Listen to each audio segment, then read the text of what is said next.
Saludos a todos y a todas, participantes de esta videoconferencia, cómo hacer investigación decolonial en cuarentena.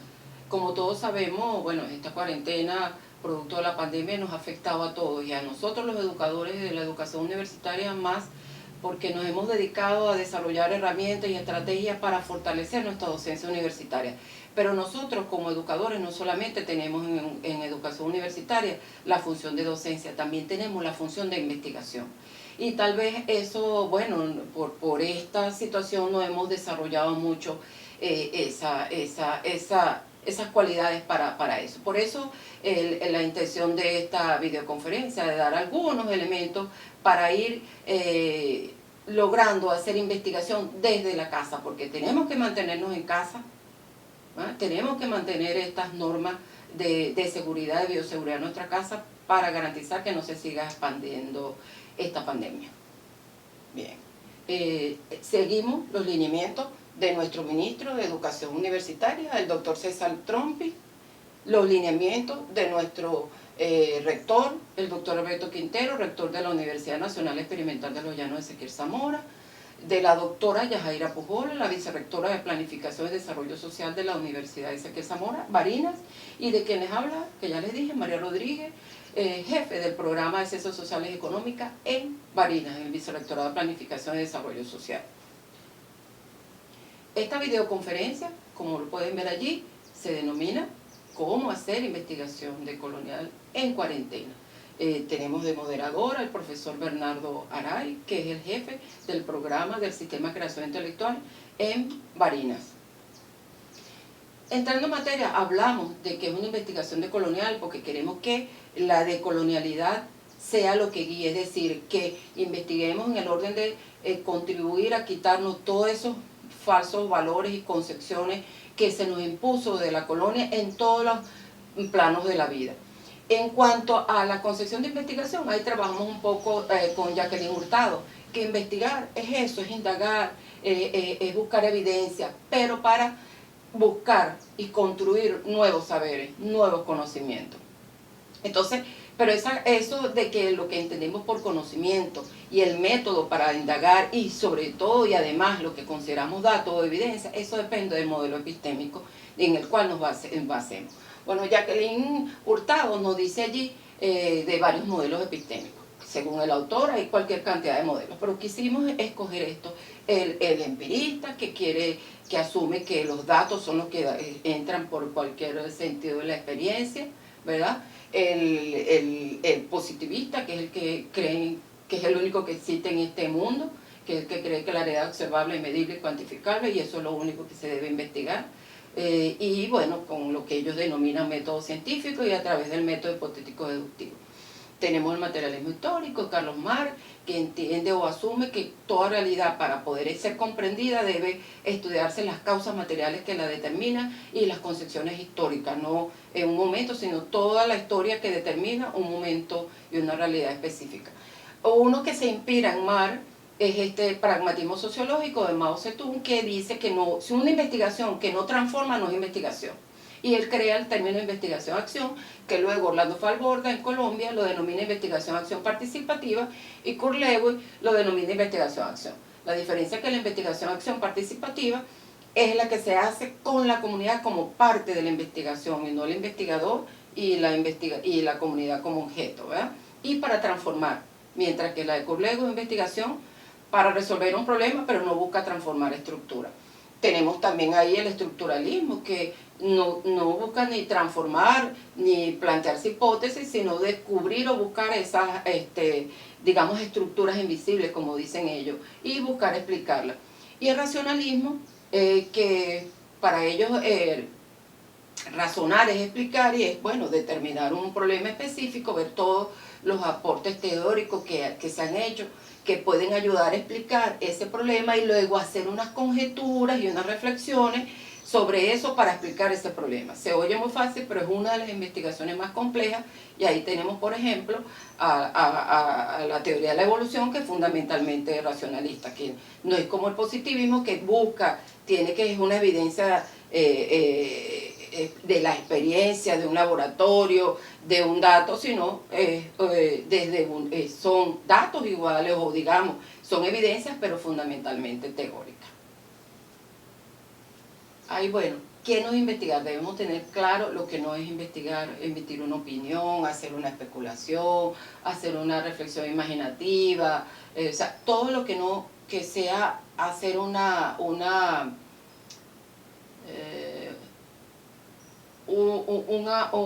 opinión, una reflexión, pero que no tenga ningún fundamento en una evidencia y en un método, eso no es investigar.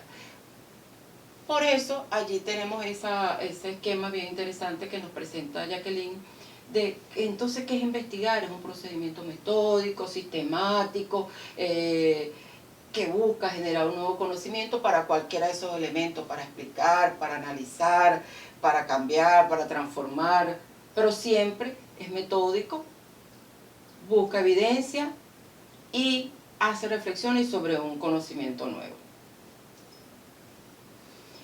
De todo este análisis consideré que era interesante tres grandes enfoques, pudiéramos decir, que para este momento serían como los que nos ayudan más a hacer investigaciones desde la casa. Que es el documental, el fenomenológico y el racionalista. En el documental hablamos un poco de esas etapas, que cualquier etapa de la investigación, ya sea que hacemos análisis, investigaciones exploratorias, documentales, para definir primero un tema, entonces hacemos revisiones de texto para definir el tema, o avanzamos ya en el tema para definir el problema, para plantearnos preguntas. Eso puede ser un artículo, un trabajo, nada más eso.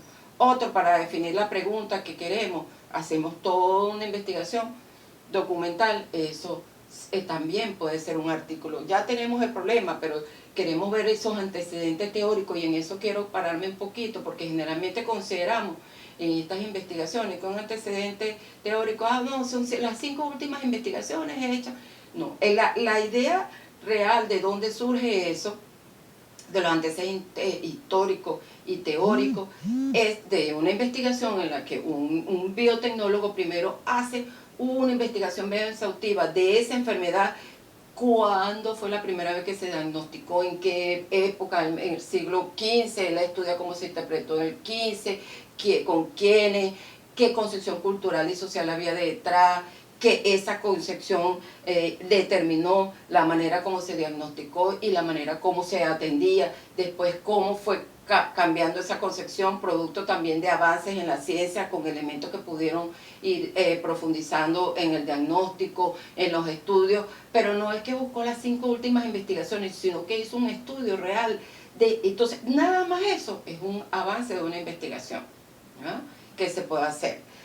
Cualquiera de esos elementos en la parte documental.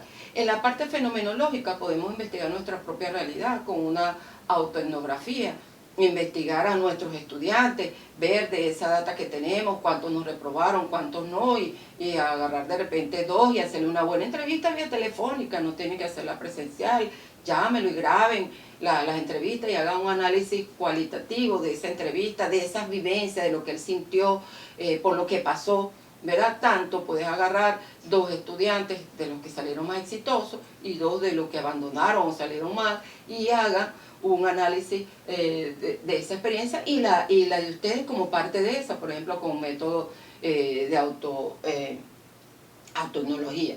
Y pues el racionalista, que es bien complejo, ¿verdad?, que bueno, después de haber hecho cualquiera de estos trabajos primero, de ubicar teóricamente todas esas investigaciones, bueno, vemos una problemática y vemos cómo esas otras investigaciones o teorías, cómo asumen esa problemática y después nosotros sacamos nuestras propias posiciones, conjeturas, explicaciones a partir de esa conjetura, de esas teorías.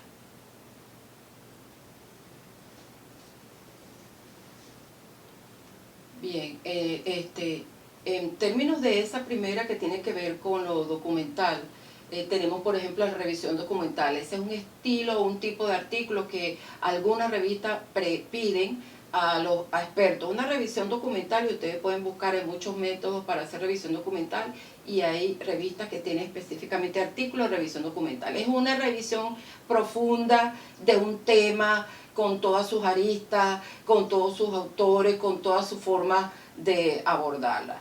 Otra forma es los reanálisis, uno o varios artículos que ya están publicados y nosotros le analizamos, ya sea los datos, porque podemos sacar a partir de esos datos otras conclusiones o hacemos crítica a ese método, pero ese reanálisis lo que busca es igual generar nuevos conocimientos.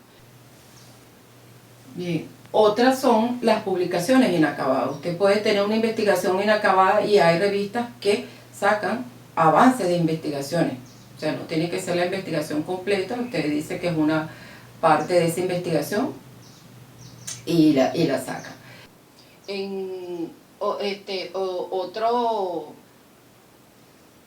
Ahí les puse un ejemplo de investigación, por ejemplo, periodística, de un trabajo que conseguí bien interesante de una educadora que, bueno, le llegó la pandemia y ya sus estudiantes de periodismo no podían salir a la calle a buscar información, entonces le dio un conjunto de investigaciones que se habían hecho desde la casa sin necesidad de salir. Esa, por ejemplo, escogí dos, esa de los militares, que fundamentalmente es producto de documentos que están en la web de instituciones oficiales que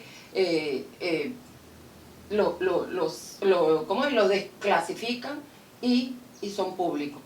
Otro es ese video muy interesante que hace una periodista que decidió, bueno, pedirle a todos los periodistas, y lo que ella buscó en la web, en la red, las redes, de todos esos videos de Trump en su primera campaña, pero no buscando la imagen que todo el mundo busca de Trump, sino de todas las personas en los estadios que decían. Pero es un video extraordinario porque de cualquier manera les muestra a uno la ideología y la concepción filosófica de todos estos participantes, bueno, de todos los que participaban en esto. Pero bueno, van a ver otras láminas, bueno, donde tengo ejemplos específicos de reanálisis, ejemplos específicos de lo que es el análisis de artículos, ejemplos específicos, por ejemplo, de lo que es el análisis, en una investigación, análisis comparativo, lo hice en función de, sé que hay unos abogados que están inscritos en la videoconferencia. Este es un análisis de un documento de la UNESCO, el cual casi todos los países la suscriben para garantizar el derecho a la libertad religiosa. Él hace primero el análisis del documento y luego escoge los países, hace una muestra de países que suscribieron eso y luego hace análisis de los documentos de cómo interpretaron ellos y llevaron a la ley específica en sus países, y bueno, hace el análisis contextual, histórico, social, cultural, bien interesante, es un trabajo doctoral. Ahí vemos también análisis documentales, cómo se hacen análisis documentales, ¿verdad? A veces se puede pensar que el análisis documental es menos valioso que entrevistar una persona, un conjunto de personas. No, pues es igual, el análisis documental, como vemos, hay que ver el tipo de documento, que hay un montón de tipos de documentos, la forma que es lo que vamos a buscar en ese documento, el método. Y el método es igual, agarramos el documento como si fuera una persona, igual le hacemos entrevistas. Yo siempre pongo ejemplo un trabajo doctoral, por cierto, también documental, El rostro oculto del glamour. Estudió en México todas las revistas de belleza, de esas escogió las que más se vendían, luego de las que más se vendían, bueno, eran 20, por ejemplo, escogió 5, pero de esas 5, ¿en qué mes más eran más vendidos? Bueno, en diciembre. Entonces escogió las publicadas en diciembre. Al final entonces acota su muestra a 5 o 6 revistas y entonces le aplica toda la batería de preguntas para ver cómo esas revistas veían a la mujer. Entonces ese rostro oculto del glamour es bien interesante, es un trabajo doctoral analizando los documentos, las revistas de belleza, por ejemplo. Otra cosa que les planteo aquí es cómo hacer análisis crítico de artículos.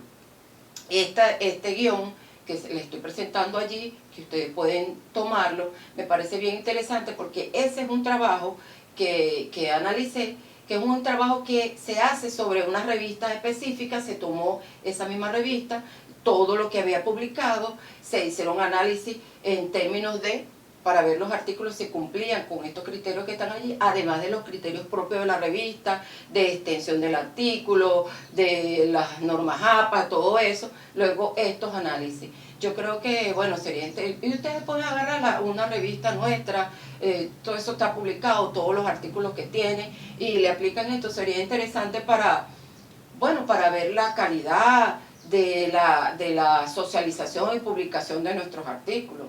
Y eso es una investigación documental y es muy útil para nuestra universidad. ¿Cómo se socializan las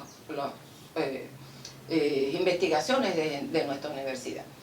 Finalmente, bueno, puse esta lámina de la fenomenología. Bueno, todo esto son los análisis que podemos hacer documentales, pero también fenomenológicos, lo que les decía, cómo investigar nuestra propia realidad. Busquen lo que es el método autoetnográfico, un poco para sustentar eso. Y bueno, pueden hacer entrevistas, grabar a sus estudiantes, pedirle, ya se supone que ustedes conocen a sus estudiantes, los que ya les dieron clase, que le manden notas de voz con preguntas, con respuestas a sus preguntas, y le hacen un análisis cualitativo, que hay un conjunto de paquetes que les sirven para eso. Bueno, esperando que haya sido de utilidad y que puedan aplicar cualquiera de estas herramientas. Se despide cordialmente, pues, María Rodríguez, jefe de programa de Ciencias Sociales y Económicas. Hasta la próxima. Y manténgase en casa.